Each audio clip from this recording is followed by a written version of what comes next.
Friends, நம்ம எல்லார் வீட்லையுமே இந்த மாதிரி ஸ்க்ரப்பர், இந்த கம்பி நார் இதெல்லாம் வைக்கிறதுக்கு ஒரு இது வச்சுருப்போம். ஸோ பார்த்தீங்கன்னா அது அடிக்கடி கீழே விழுந்துரும், இல்லாட்டி ஸ்டிக் ஆகாது. பட் இது பார்த்தீங்கன்னா நம்ம சிங்க்கில் வந்து நீங்கள் எந்த விதமான ஒட்டுறதுமே இல்லாமல் டேரெக்டாக அது சிங்க்லேயே மாட்டிக்கிற மாதிரி இருக்கும். உங்கள் சிங்க்குக்கு தகுந்த மாதிரி அட்ஜஸ்ட்டும் பண்ணிக்கலாம். பெரிய சிங்க்னா எக்ஸ்டெண்ட் பண்ணி வச்சுக்கோங்க, சின்ன சிங்க்னா அப்படியே வச்சுக்கோங்க.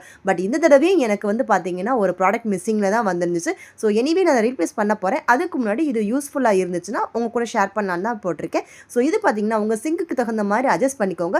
ஸோ இதில் வந்து பார்த்தீங்கன்னா நீங்கள் நிறைய ஹோல்ஸ் இருக்குது. யூஸ் பண்ணிவிட்டு கழுவி வைக்கிறோம் இல்லையா, இந்த மாதிரி சின்ன சின்ன ப்ராடக்ட்ஸ் இது எல்லாமே மிஸ் ஆகாமல் இருக்க கழுவி இதிலே ட்ரைன் பண்ணி வச்சுக்கலாம். அதே மாதிரி stainless steel scrubber, normal scrubber, அதுக்கப்புறமா இந்த குழாயெல்லாம் கழுவி வைக்கிற டவல், இது எல்லாமே இதிலே காய போட்டுக்கலாம். எல்லா தண்ணியும் உள்ளே ட்ரைன் ஆகும். நம்மளோட பாத்திர கழுவுற எல்லா எக்யூப்மெண்ட்ஸும் ஒரே இடத்துல இருக்கிற மாதிரி இருக்கும். ஸோ உங்களுக்கு சிங்க்கில் வேணான்னா நீங்கள் பக்கத்துலேயும் வச்சுக்கலாம். 170 ரூபீஸ்க்கு ரொம்ப ஒர்த்து. வேறு செல்லரோட லிங்க்கை வந்து நான் பின்டு